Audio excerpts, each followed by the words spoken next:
How's it going, everyone? Crickets are back. If you can hear them, sorry about that. As always, disappointing Sunday for Orange County Soccer Club fans, obviously. So got to drink something just to sort of forget what happened. Unfortunately, I decided to choose something that reminds me very closely to smoked salmon, which I don't know if that's a good thing when you're drinking a beer. All I got to say is, ugh, welcome to the podcast of champions. This is the Orange and Black Soccer Cast.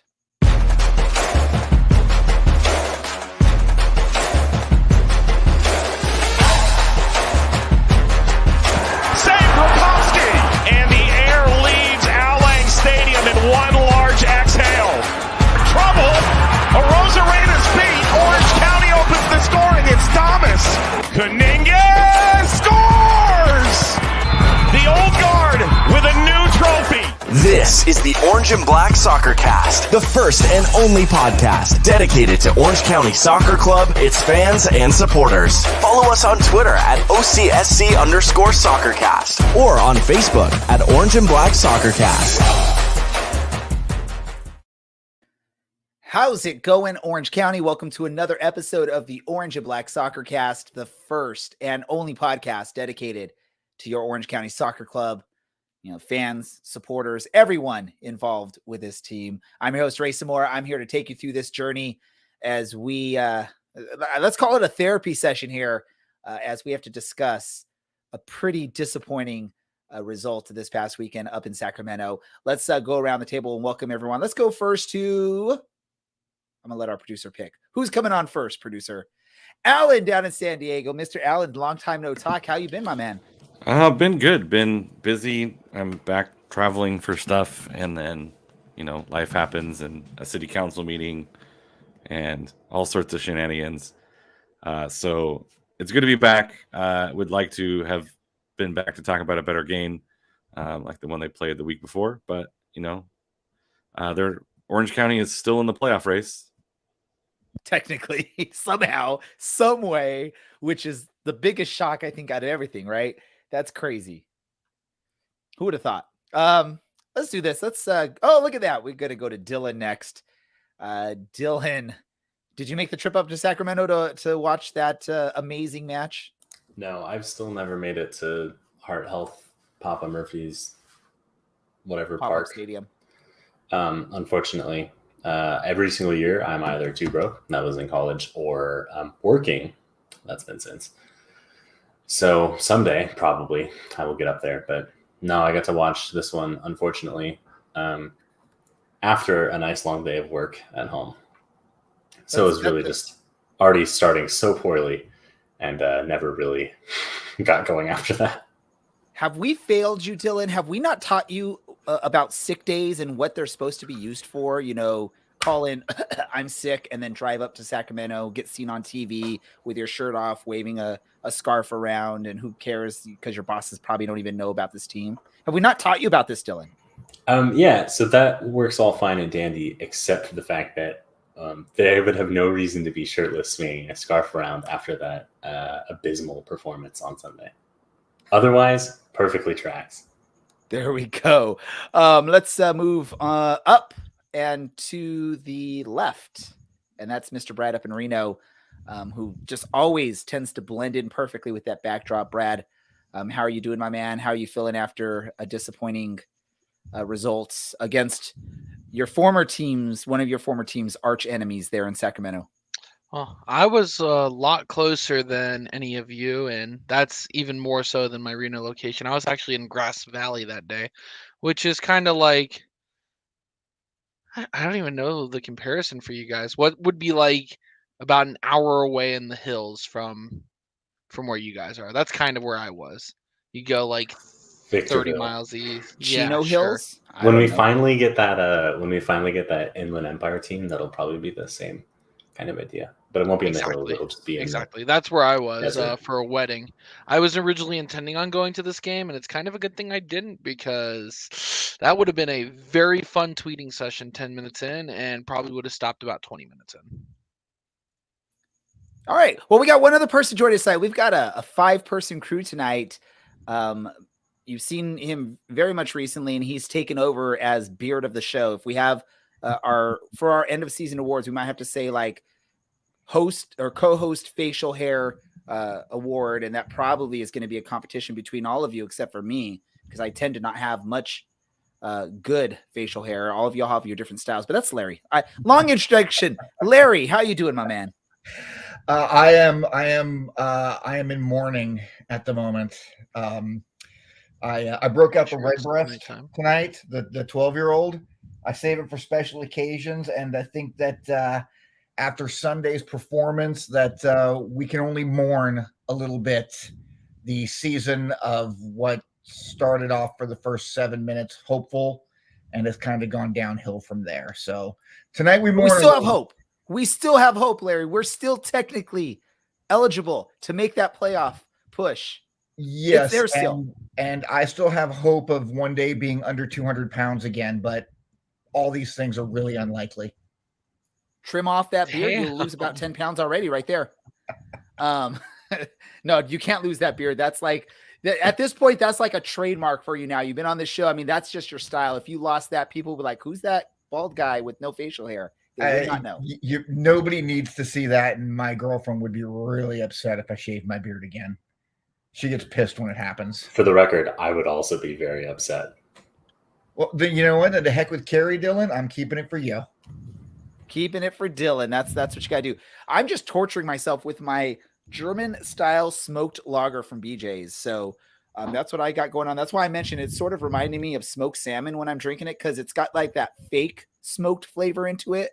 I'm not saying smoked salmon is fake smoked flavor. If you do it right, it's actually real smoke, but that's sort of just the taste I get out of this. But I had it in my fridge. I didn't feel like going shopping, and I felt like I was already tortured this weekend. Why not torture myself a little bit more as we torture ourselves talking about the game this weekend? By the way, I'm going to admit straight up top here, I did not watch I didn't watch any but maybe 10 seconds of this match. My youth soccer team had a game on Sunday. By the time I got home, it was about 10 minutes into this Orange County match, and I saw we were already down 2-0 or 2-0. Let me say it properly. So I decided, nope, I'm not putting myself through torture. Hopefully they come back and get some sort of win or result from this, but I'm not going to deal with this at this point. Wasn't in the mood. By all means, I had an emotional weekend with my youth soccer team. So I wasn't going to put myself through much of that. But 8 minutes in. Apparently, what's up, Dylan? 8 minutes in, and you've brought up your child soccer team. That's a new record. Yes. God, and I will be talking. People are already pissed off about this game. Now they're definitely not even going to listen to this. We can just do whatever the hell we want. Guess what, Dylan? Go home. They could be pissed off all they want. They're gonna be eating crow at this end of the episode when I have my random thought or my random soccer thought. But we do have some of you that watch this game. I know Larry did. Apparently Dylan did after a long day at work. Brad maybe caught a glimpse too here or there while he's at a wedding and checking up the scores. Alan, did you watch any of the game? I got to about 3-0. I think I got to like the red card, and as soon as the red card came out, I'm like, this is rough. I'm not sure I'm gonna need to watch the rest of it. I'll catch the end of it on highlights. I kind of got the gist of where this game is headed. So with this match, right, we sort of learned why Orange County got knocked out pretty early in the U.S. Open Cup, and Sacramento made it all the way to the final. There's just a very, very huge gap in the quality of the teams overall, the tactics, their ability to perform, and maybe just their confidence levels. I'm sure Sacramento making that run just boosted a bunch of confidence for them. Let me go to you first, Dylan. Your thoughts on this match. Do we have any positives? I'll ask you that. Is there any positives for Orange County out of this match? Yeah, we're one game closer to the 2023 season. That's the positive from this match. I don't know who needs to tell the linesman and all the players in the box, but you actually cannot be offside on a corner kick because the ball is, no matter where it is, considered to be on the goal line, which means everyone would have to be behind that. So I don't get why they stopped when they saw the flag go up. Sacramento deservedly so. They got their goal because they kept playing, and the linesman's a moron for raising his flag. And we look schoolboyish for not playing through. And Alan, please tell me why Yes. I'm wrong, because I'm here for it. So here's where I think the confusion is he plays the ball to Lopez, and Lopez takes a heavy touch, and the guy taking the corner runs is like on his way to get kicking the ball, and then he stops, and Lopez continues his possession. So what I think the assistant referee is doing is seeing the offside player move toward the ball and raise his flag, but then realize that he's not playing the ball and then puts his flag back down. In the meantime, all the Orange County guys are like, saw the flag go up. So like, I think he should wait in that position, right? You have to he should have waited, but it wasn't like it was, he saw Lopez and was like, oh, I think that's offside. Like, it's borderline, right? The guy is making a move toward the ball. Like, he doesn't have to play the ball to be involved in the play. So I think it's like this borderline thing, and he raises it and is like, oh, nope, never mind. He's not as close. And again, you got to play to that whistle because the AR, it can be wrong, right? The center official can overrule that ruling, right? He doesn't have to call that offside. And so I think this goes to one of our pet peeves of all time is anytime a defender is beat on something, he immediately raises his hand like, oh, I'm up there. He's offside, and everything stops playing. It's like, yes, the AR should have kept his flag down, but I think it's a justifiable mistake by the AR. Like, I'm not going to be like, you were completely wrong. It's like he was reacting to what he saw, and he wanted to make sure he called it when he saw it, so the play could be blown dead. And so he's quickly trying to raise it. He puts it back down again, but again, by that point, half of the team stopped playing as opposed to defending. And to be fair, like, that looked like it might have been an open header regardless. I think the person I'm most mad about it is Rakowski for like stopping and not just trying to save that shot. I think a lot of the defenders were already beat on that as well. So I'm not sure it would have hugely mattered if they had kept playing at that point. But yeah, I think Rakowski probably could have made a save if he had just, played to the whistle. You're absolutely right. I don't know if y'all are seeing on the replay that's showing on the screen if it's blurry like what I'm seeing on here. But if that's the case, blurry. I think that's intentional because our producer's trying to hide it. If I'm the only one seeing a blurry replay, then my internet just sucks. Go ahead. It's blurry. Okay, that's intentional. Our producer did not want us to have to watch this torture, so we're just seeing pixelated shapes and colors all around here. So by all means, I love it. Yeah, Alan, you're absolutely right. He should have waited. And in any other situation, I think the AR does wait. If there's a ball over the top, maybe, and there's two running onto it, and the guy realizes he's off, and he just pulls up, and the keeper gets the ball. They just continue on about their day. But if he goes to actually play the ball, he raises his flag. So it's just kind of everyone's at fault for that one. And what a way to start off a game. And it's embarrassing that it gets worse from that point on. Just like where to begin. Out of words for this one. I was messaging our little group chat earlier about a certain center back of ours. God, I hope he's not coming on tonight. He gets this defense for not being a true center back and playing out of position a lot. And we're 20-something appearances into the game or into the season as a center back, and seems just as lost, if not more lost, than the first 5. And it's just so painful to watch Albie Skendi multiple times in this game, like the complete and utter inability to position himself or to run, which I feel like really sums up tactically. I think Chaplow and his assistants got this game wrong because we were cut down multiple times by the exact same play. And you play 2 very slow center backs and a very high line. What do you think is going to happen? Balls over the top.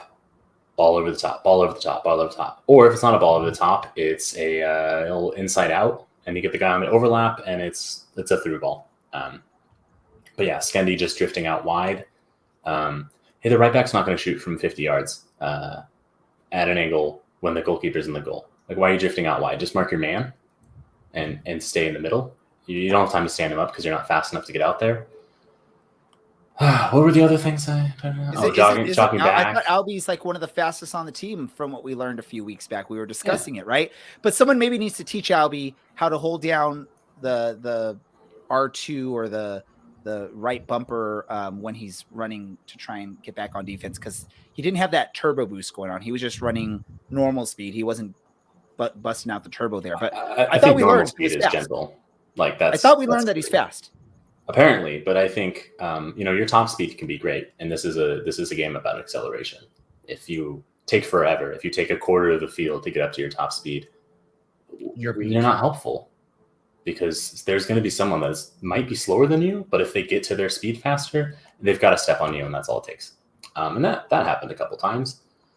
Oh man, jogging back multiple times, that was cool. Him tripping over himself was a quality comedic highlight, and then playing Foster onside for the entirety of the third goal was great. My personal favorite was him not stopping the low cross, which he likes to score on goals, so maybe that's why. But then having the gall to look at Rakowski and go, "Come on, man!" So truly a horrific match from him, and that really sums up like how the game went. Because even without Roscoe getting sent off, it was already out of our hands by the 5th minute. We just didn't look like we were up for it.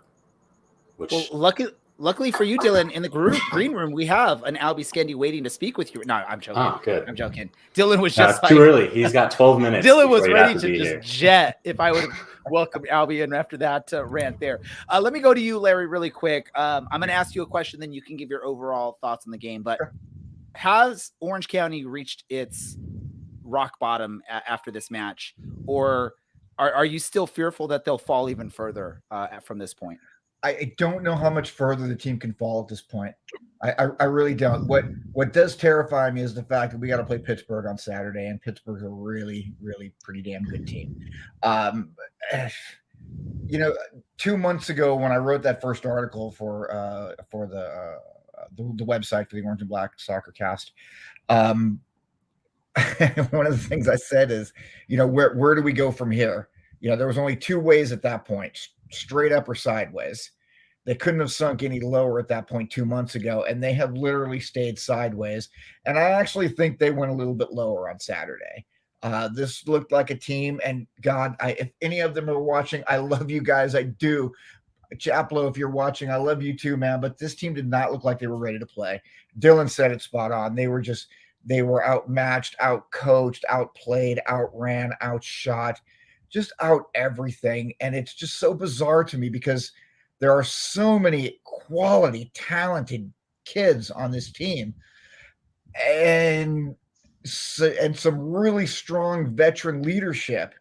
And why this team hasn't been able to find chemistry, and that's what's lacking. It's not ability, obviously, because Villanueva's a great player. Hoffman's terrific. I think Dan Peterson's been really solid all year. This is a Milan, obviously. He's the only A+ we got for the season. Why hasn't the chemistry developed with these guys throughout this season? I mean, I know there's injuries, but man, it's just been nuts. I don't know. I don't understand that personally. That's the biggest question mark that's been in my head since, we started the first 6 weeks of the season is, where is the chemistry? Brad, let's go to you. Answer that question. Where's the chemistry in this team? Somewhere in between last season and next season. Unfortunately, I do agree. This season. Yeah, no, it's clearly missing this season. Partially, I bet you due to, as the common theme has been, injuries. But I guess the team hasn't really found that next man up attitude that's worked for us in seasons past. I don't know if it's like the team's not as comfortable, or if the team's not being coached well. It's a lot of different things going on at once, and I guess this season's just a wash. I mean, the key answer, right, has to be defense. I mean, defense is what's let this team down this season. The offense has been there. We have some quality offensive players that have scored goals or have at least put in good performances. Maybe it doesn't show statistically, but really it's the defense. And Dylan brought up the name Albie Skendi. We've talked. I want to say, if we go back and watch and get the transcript for every episode this season, Albie Skendi's name is probably the most mentioned out of all the players on this roster. And unfortunately, it's not for the positives that he's done on the roster or in the matches. But we've talked about it too, right? He's sort of playing a lot of center back, which he has done in the past, but from what we've learned, it's probably not his primary or top position. He's probably more suited for attacking or midfield or something like that as far as what he's done in the past. Dylan's looking like, I don't quite know, right? But from what we've heard, center defense is probably not his best position. Now, obviously, what we've seen from center back, there's a lot of room to have better performances in other spots. But it's just been difficult. And you got to look back in the season. Probably the biggest answer, right, is going to be Rob Kiernan. Him missing as a center back, partnering with Michael Orozco. Those two had built such great chemistry over the past few seasons. And him missing in 2022 is probably the biggest reason why we have struggled. You can also probably put in there the loss of Kevin Alston, who was a veteran presence in the back. And then one name that we really haven't mentioned much this season as a key contributor on defense, but that's Nathan Smith. Yeah? No? Anyone agree with me on that? I mean, he has to be missed because if y'all remember back, this is a guy that was able to basically one-on-one defense stop Solomon Asante, who was at that time our Achilles heel, and we didn't like the guy, and he would score against us like easily. And Smith just stood his ground, got the ball. Asante tumbles. We get going, right? I know that's just one highlight there, but there's three key pieces of this team on defense that we didn't have. And then Brent Richards injured for a good part of the season. And the players we brought in to replace some of these players. I know Alex Villanueva has been amazing for us, but even him, he wasn't naturally traditionally a defensive player. He was more of a winger transitioning to a defensive player at this point of his career because that's sort of what was needed. And maybe his skill set fits that. So you had really Danilo Acosta gets hurt. We lose him. That was hard, but not Danilo Acosta. What's his name? Danny. That's right. Danny. You're actually right. Danny Acosta. I was right, Dylan? Yeah. Wow. It's weird when I'm right. It feels weird to be right when I say a name. I'm very proud of you. Probably if he's here healthy for the season, there's a little bit of a difference there. But you look at what happened, right? 3 to 4 of our key defensive players were missing this season. Players you anticipated having there. And I think that's what hurt. I mean, Michael Roscoe was the only one that could stay healthy on that defensive line for much of the season. I mean, what we talked about it, Albie Skendi playing defense where maybe that's not his most comfortable position. Danny Peterson playing back there. Seth Kasipley was playing defense on the right side for a good portion of the season. These are players that are not defensive players. Alex Villanueva too, just learning how to play defense.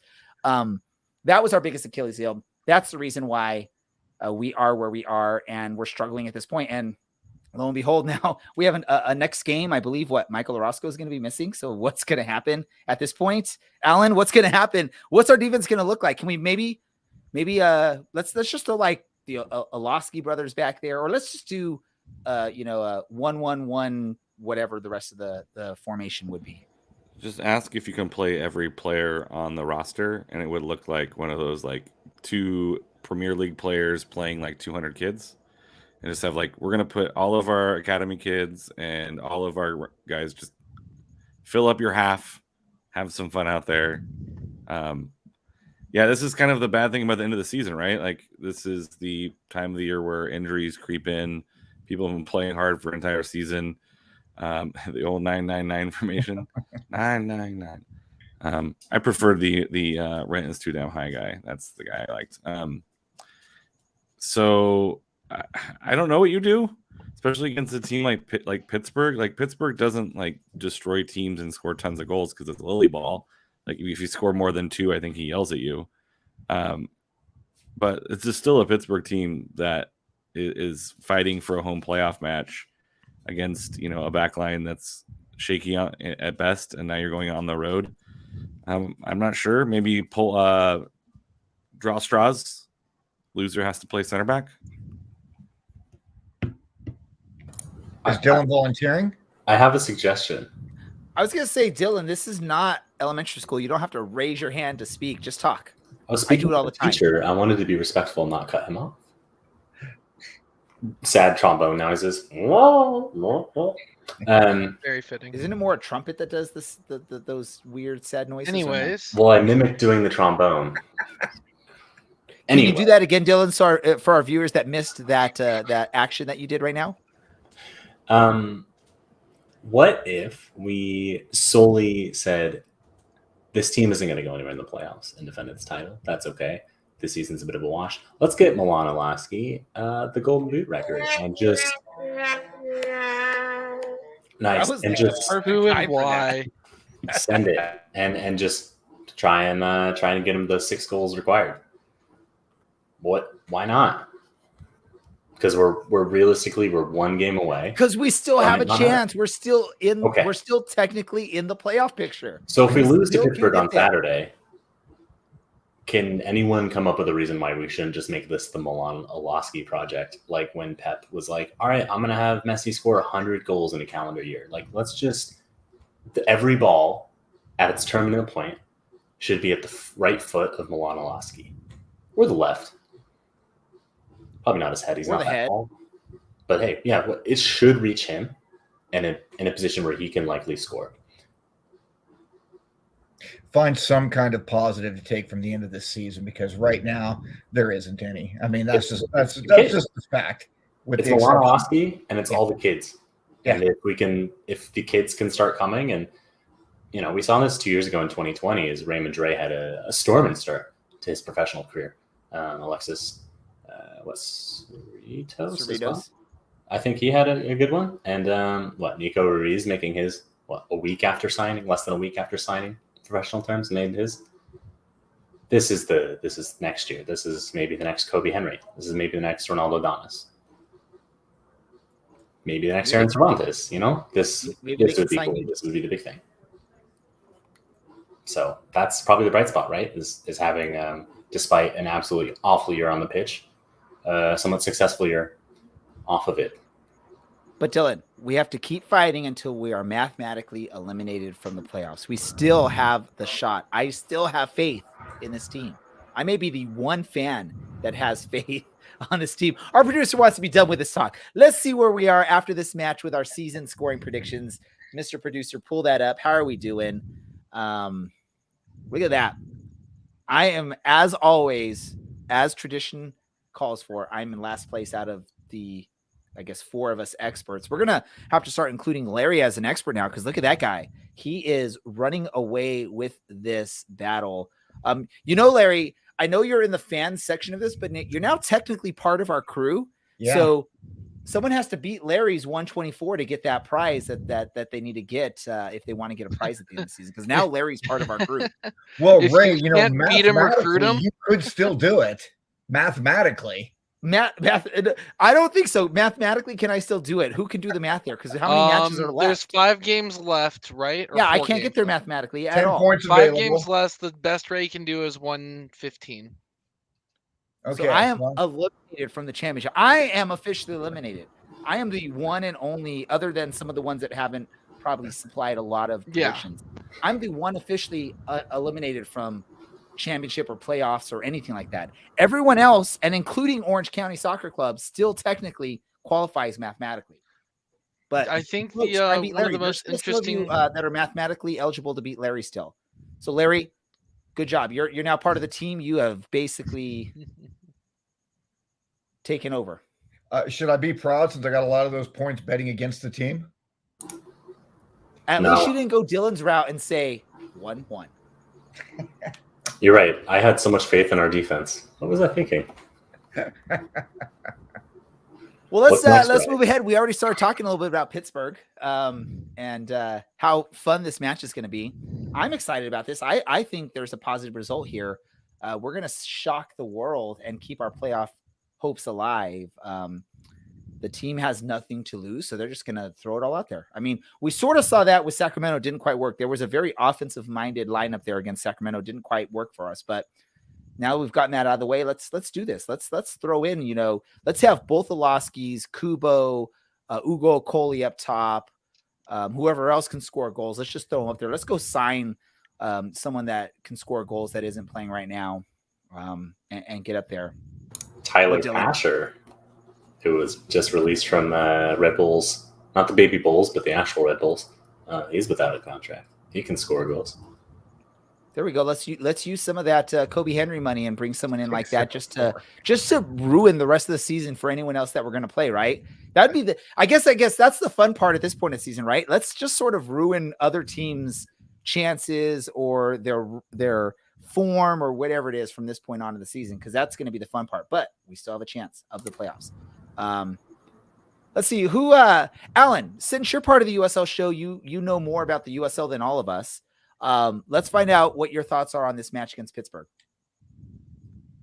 Oh, thoughts on the match against Pittsburgh. Pittsburgh's been kind of having some up and down form as of late. Not losing, except for Memphis 904, but also like oddly drawing against a Charleston Battery team at home, drawing against Baby Bulls too at home, barely pulling off a victory against Loudoun. And then drawing Lou City, right? These are like, it's been a weird time for Pittsburgh right now, and they are finding themselves drifting further and further down the standings, and now they are behind Birmingham for a home playoff match in the first round of the playoffs. So Pittsburgh is a team that might be a little bit on shaky grounds, and might be an opportunity to get at them. But they've had 10 days off since their loss against Birmingham Legion. So this could be a dangerous team, right? Like Bob Lilly can Bob Lilly, and it'll bore you to death, but he'll get a 1-0 win or a 2-1 win. But I think that also gives Orange County a shot, because you have Milan Olaski on your team, and all you need is one, right, to get a draw out of this probably. So it's a game I think Orange County has an opportunity to get something out of. Even in the form that they're in right now. You saw them play toe-to-toe with LA Galaxy, and even against 901, it was a 1-1 draw. I think there's a chance for Orange County to get something out of it. They just got to make sure they're slightly solid around the back line, but willing to take advantages of the opportunities they have. Alan, you got that wrong. They can't just be slightly solid along the back line. They have to find a way to be, basically top of their game on the back line to have any shot at this. Without Michael Orozco there, each of those players on the back line has to be playing the match of their life, regardless of how little Pittsburgh likes to score goals, because we've seen this, that even the teams that don't like to score goals seem to find ways to score goals against Orange County this season. That's how amazing our defense has been. Brad, thoughts on this match? What does Orange County do to win and keep their playoff hopes alive? I've run out of options to even supply, because it seems like every time I'm asked, what do we need to do? And I say score goals and not allow goals. We kind of do the opposite. But Dylan in our chats earlier today brought up something that was important. We're not scoring more than 2 goals a game in all but 4 of our regular season matchups so far this season. And I've always brought it up. We need to score at least 2 goals if we want to have a chance at tying, it seems like. And I don't know, without Michael Orozco, how do you even have hope that the defense can really hold on its own? I'd love to be surprised, but I'm thinking, the best result we can hope for is a 1-1 draw. And at this point in the season, drawing doesn't earn you playoff spots. Sorry, I'm reading the chat, our back of the room chat here. Props to you, Larry, for holding in for typing your LOL while I was just cracking up at a comment someone made on there. Can we say this? Let me ask this weird random question. Again, we're at this point, we're technically still alive, but we've all sort of determined, let's just try some random weird stuff and get Milan Olaski some goals or whatever we got to do. Who would be better as like the lead in the back line? Who would you be more comfortable with at this point? Larry, Albie Skendi or Ugo Okoli as the center back for this team? Who would you think would put up a better fight on defense? God, I gave you the tough question. That's a really hard question. And I'm going to type something in our chat that I'm not going to say out loud. No, you're not allowed to do that, Larry. I mean, you got to. No, I can't say that out loud on the podcast. I will make that more friendly for the audience. South Park did an episode on it for the elections. The options are a giant douche or a turd sandwich. So it's not. Are you saying you're not going to answer that question, Larry? No. It's not that I don't think Ugo could do it. Ugo is a physical specimen. The guy is a monster. So could he step back there and play center back? Sure. He's a professional athlete. He can probably. Would he do better than Skendi at center back? Would he do better than Skendi at center back? I think maybe, which I hate to say because I've talked to Albie so many times. And he's such a sweetheart of a guy. But, I mean, if I'm the head coach, which thank God I'm not because, that would be bad for everybody. I would, I mean, could it hurt the team to stick Ugo back there in Michael's place? I don't think so. And if he needs to come running up to score a goal, we know he can put balls in the back of the net. That's such a hard question. That's a terrible question. You know what? Can I get a? I'll take the third sandwich. Yeah, go for it, Brad. What do you got on this? What are your thoughts? I would probably go with Ugo, and my reasoning for this is any line led by Albie Skendi back there, I'm afraid would look like a line graph with extreme variations from data point to data point, where like one person is well in front of the other, and it kind of looks like a little seesaw of data points. Dylan, if we say Richard listens to our show and he's like, oh man, that Ray, he is onto something here. I'm going to put Ugo back there with Albie Skendi as our two starting center backs. How confident would you be on both of those guys staying back on defense for the entire match? You're telling me, I thought it was a either or. You're telling me that we can't have Ugo and Dan Peterson back there next week? That's the best case scenario. He somehow thinks that. So you're saying out of what we have, Albie doesn't even qualify as a top two on the defense. Remember, we play a back three. So Albie would probably still be back there, right? Or who else would you put there besides Albie in the back three? Well, we really don't have the numbers for that anymore. But to be completely honest, if Chaplow happens to be listening, maybe Chaplow can retire and he can play a game in center back. I don't know. Can we get Kobe Henry on loan? Yeah, now we're talking. I heard about the best answer right there, Larry. You got that one. What's Walker Hume up to these days? Let's see if he can come in and be on a 10-day contract with us, right? I think he's selling houses in Dallas. I thought it was commercial real estate. But to be honest with you, I thought this was funny because I thought this was the worst performance by an Orange County player since Walker Hume in 2019 in that very fun game out in Utah. Alan, do you and your friends on the Two Balls and a Mic show talk this much trash on your San Diego Loyal roster? Or is it just at this point our season's just so like down the drain? Like what else can we do at this point, right? I was how mean do I want to be right now? Very. I was gonna say no because we're all being mean. So I was like no because San Diego's winning. So when you're winning, you don't have to pick out the warts, right? You could just look past them like, oh, the guy got burnt again. Whatever, we won, right? I mean, this is why I don't think it's fair to be like Chaplow needs to go. Like if you look at the players he has available, like no one is like, oh, I can make this team. I can make a better lineup right now. It's just like. There's just not 11 guys that he can put out there to be like super successful right now. And so I don't know if that's necessarily his fault. I mean, there's a recruiting aspect, right? I don't know how much of a voice he had in that recruiting process, but I think at this point is you do the best job that you can. You be competitive, maybe you find an academy kid that may be close. I don't know if you want to ruin him either, but like, I think you're going to have to get creative and think about just making sure that you're competitive, right? And if that means you have to change up your back line a little bit, if you have to maybe sit back and defend a little bit more. I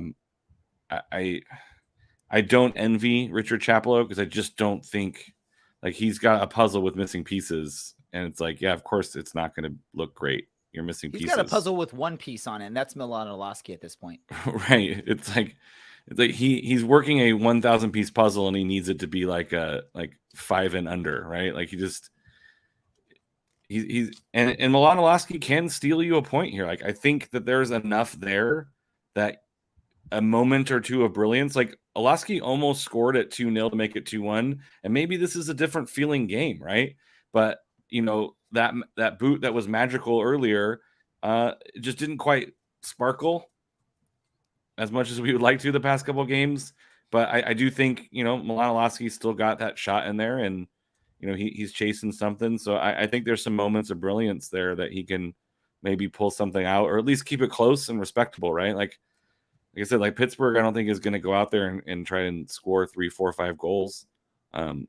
That's just not usually how they like to play. They've scored like 4 once, I think. But I think you get as creative as you can on that back line, and you have some pretty good defenders on your team, right? That can probably get you through a game. Like a Brent Richards has been around. Maybe you throw Seth Sipley a little bit further back. Like you just get kind of creative, and could put one of those yellow silhouette things that they use in training back there, and that might help out. Let's get to our one of the center backs carrying it and just play it down and then scoot over. that might work for this team. The way things have been going defensively. I heard it's last thought from you, Larry, before we go to our score predictions for this match. My last thought about what? About this match, about Orange County versus Pittsburgh. Are you going to watch it? I am going to try. There is a little dance happening on Saturday night for my high schooler, and it's his first one. So, are you chaperoning? I am not, but they are arranging for pictures up at the RSM Lake for freshmen at 4:00. So, I might be on my phone with my camera in my other hand, and doing both at the same time. And then it's also Carrie's birthday, so we have dinner plans. So I'm going to try as best I can to watch it. I just don't want the team to go out and get themselves embarrassed again. Because honestly, Sacramento embarrassed us. Sacramento's been playing well. I get it. We've been playing bad. I get it. It's just it's so hard to keep your spirits up for your team when they go out and they get slapped around like somebody's stepchild. It's ugly, and I don't want to see the team. I don't want to see that happen to the team again. So I'm hoping that they, have a better showing than what they did on Sunday against Sac. He's pulling a Brad. I did pull a Brad, but I did realize it before you said it, Dylan. Just so you know, I already talked about my son's team. Now I'm going to talk about the other team that I tend to talk about on the show.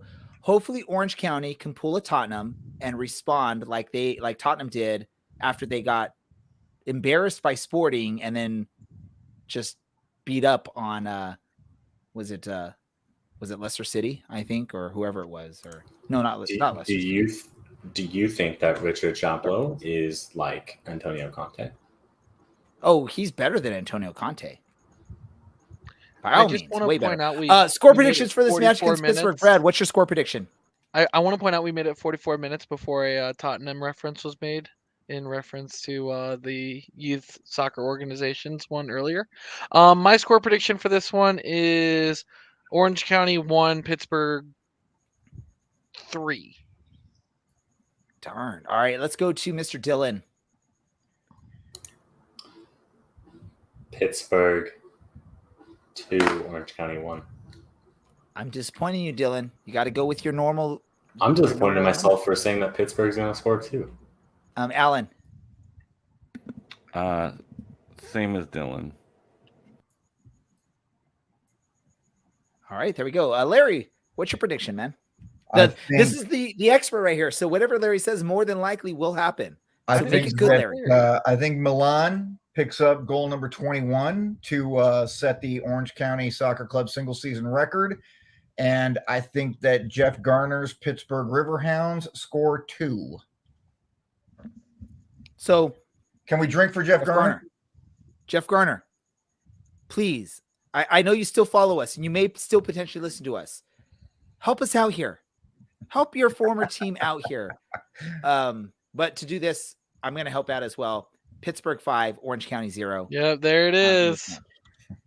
We need the help. We need all the help we can get. Whether it's from Jeff Garner, who's secretly there as a spy for Orange County, still trying to disrupt things, help us get a victory. We planned this months ago. Let Jeff go over there, knowing that he would help us get this victory when we travel to Pittsburgh. And if it happens, this is all fake news. I'm not saying this actually happened. I'm just trying to. 6 days after we lost 4-0 to a team, it does hurt when you suggest that 5-0 is a score, because it seems like it might be possible, but it is lowly ball, so it'll be like 2-0. It is Pittsburgh. It's Dylan. If that's possible, then we're going to see some pigs flying across the sky at some point, because I don't think that'll happen with Pittsburgh. There's no way that can happen with Pittsburgh actually scoring 5 goals on us. Random soccer stuff. What do we got to share random soccer stuff wise? Dylan raised his hand like he's in class again. Go for it, Dylan. Yeah, sorry, I guess I'm really on this big kick. The name Jordan Pefok might sound familiar to some of you, maybe not. Yep. He's doing great. Never heard of him. Never heard of him. I highly doubt Alan. And he's doing great out for Berlin. I think he's up to 4 goals. Like it's 3 goals in 6 appearances for Union Berlin. He's an American. He did not get named to the final little group for these friendlies, but he once spent a little bit of time for the youth team and the reserve team of a certain French club that Kobe Henry now calls home. That would be Race, of course. And look at the career that Jordan Pefok's having now. So if Race, which clearly have some sort of belief in young players and do a good job of producing them, found Jordan Pefok, certainly good things bode well for Kobe Henry's future. And that's a nice one to think about, because there are not a lot of positives on the field this year, and that's obvious. But it hasn't been a terrible year off the pitch, and so that's pretty good. There's my little nugget of goodness, because I spent like 15 minutes complaining tonight about how terrible we were on Sunday. There's actually some positives, like from some of the former Orange County players. You even look at like was it Josh Cohen playing in Champions League? He played for Blues like 1 or 2 games back in the days. So Ronaldo Damas having a pretty good year out in Europe. So yeah, I mean, I guess there's things for us to follow and pay attention to as Orange County fans outside of OCSC, which is cool. Larry, I saw you actually raise your hand too when I said random soccer news. I was being funny. You're taking a cue from Dylan there. What do you got, Larry? I do have something. This is actually random soccer Rob Kiernan news. Rob became a permanent U.S. resident today, so congratulations to him. Glad to have you here. I messaged him on Instagram to say, it'd be, welcome to, here permanently, and it would be even better if we could see you back in the orange and black next year. So there's that. And my Black Cats from Sunderland, after 10 games in the English Championship, they are sitting solidly in 5th place in a promotion playoff position after 10 games. Very surprisingly. So let's go Black Cats. Away the lads. So what we've learned is that Rob Kiernan probably knows more about American history than most people in this country if he became an actual citizen of the country. Not a citizen, but a permanent permanent residence. Okay, permanent resident. Okay, yeah. Maybe someday he'll know more about American history. My ex-wife recently got her citizenship, and she does know more about American history than probably all of us right now. Interesting. I'm going to go to some random soccer news plus some just random news.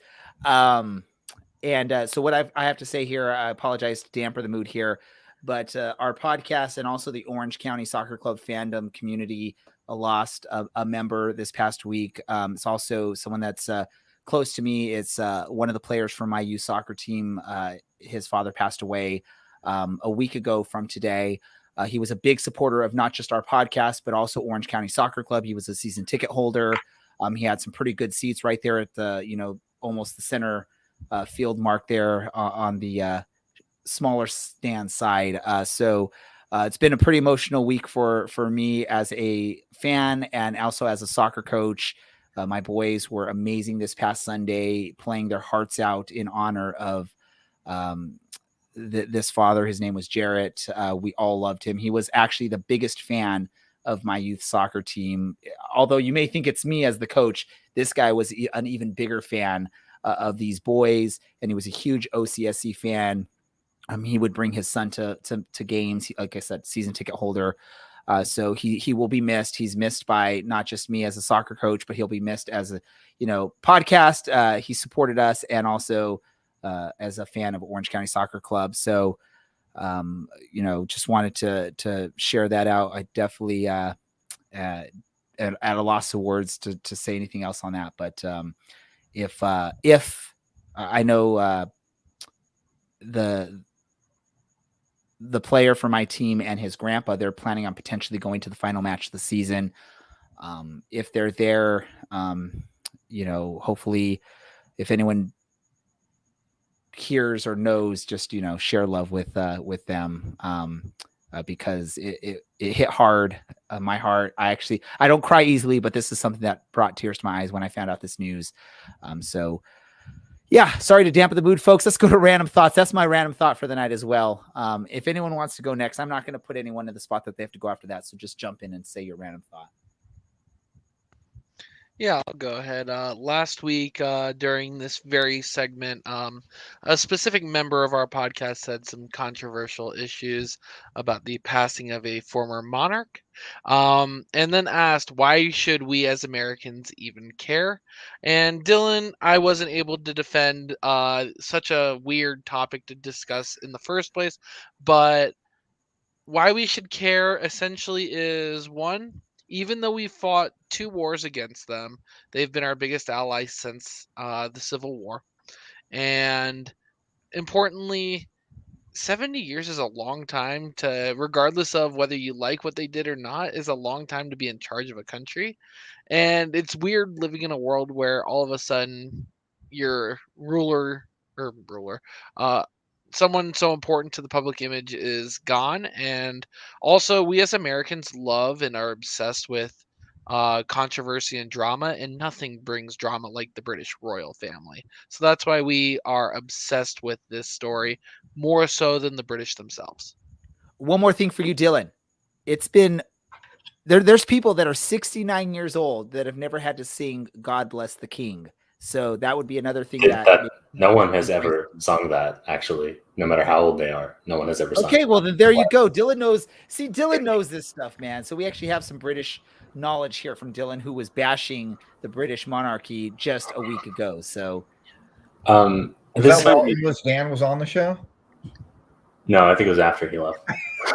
Hopefully it was after I left. I do have to say it was very funny that our partner club is a big fan of the Union and of the royal family, and that being Rangers. Their rivals, Celtic, less so. So in the SPL's attempt to not have a moment of silence be ridiculed, they said they'd have a moment of applause instead, and then the Celtic fans started singing, "If you hate the royal family, clap your hands." So the game's not gone, everyone. We still have can you come up with a better mean chat than, sort of something like, if you're happy, it, clap your hands? I mean, that just is like very like 2-year-old type level banter from the Celtic fans. Well, there are worse chants out there after the passing, like Lizzie's in a box. Yeah, the Irish one. Yeah, there was some pretty. I have to apologize for any of our British listeners at this point, because we got some geopolitics. Yeah, I apologize. Geopolitics is very interesting and very nuanced and very messy, and leads people to do silly things in public together. So sometimes things bring out the best of us. Sometimes things bring out the worst of us. And that is what makes us human, right? I'm just glad we get to stand around and laugh about it. Because Alan, what's your random thought? Oh, geez. I don't have one. My dog's belly is shaved because we got him an ultrasound. No, he's not pregnant. He's just old. But he's doing well. So we got some good news this week that our 17-year-old dog is doing just A-okay. They said his internal organs looked okay, but they're also that he's old. So those things are normal when you're a 17-and-a-half-year-old dog. So Ollie's still alive and well and barking up a storm. That's why I had to leave earlier in the show because he was sitting at the back door instead of the one that's open, just barking his head off till someone let him in. Okay, Alan, we were sort of all critiquing your living room back there and like what a mess it looked like. So don't worry about that. And by the way, it sounds like your dog is doing better than Dylan. Dylan has some sort of like big old patch on his arm there. So I don't know what happened to you, Dylan, but by all means, hopefully you are better than Alan's 17-year-old puppy there. Larry, random thought. No, we're not going to let you speak, Dylan. You already got your turn and you decided to bash the monarchy again. Larry, your thought. I thought I already gave my random thought, but I'd just like to add in that I am also an old man with a shaved belly. So that's I guess that's what you do when you're old. You shave your belly. Dylan, did you have a last thing that you wanted to say? I know I cut you off, but I don't want to be a jerk. I did, yeah, because I actually did have a random thought. I think that's good that Ollie has probably better internal organs than me. And yeah, I'm a little banged up. If you're going to pass a cyclist on the road, be nice about it. Be a good person. Give them a little bit of space. Of course, I'm a white man, so my idea of social justice is alternative forms of transportation. But seriously, there's no reason to fly past someone. Be really close, and just be a nice driver, because just because everyone else sucks at doing it doesn't mean you should too. Yeah, it's I don't mean to make lightheart of what's going on. Please do. The more jokes, the better. If anyone has any cool plans for this pretty sweet scar I'm gonna have on the inside of my I'm bleeding through. Ladies and gentlemen, let's start a GoFundMe page so we can get Dylan some training wheels so he doesn't get into bike accidents again in the near future. I want to thank all of our listeners for paying attention to us throughout this crazy episode where we pretty much bashed Orange County Soccer Club and Dylan as well. Hold on. And I guess the monarchy here and there as well. Man, this was just a horrible, crazy episode. Not horrible, just horrible, crazy. But as always, I want to thank Larry for taking his time to jump on here. Maybe we've lost him for the near future. He's like, what the hell did I sign up for this episode? Alan, who's been missing for a while, he's like, yep, I'm going to take another 3-month break. Brad, Dylan, and our producer, Andy. All of you listeners, thank you for hanging in here and listening to us. This is the Orange and Black Soccer Cast, and we are...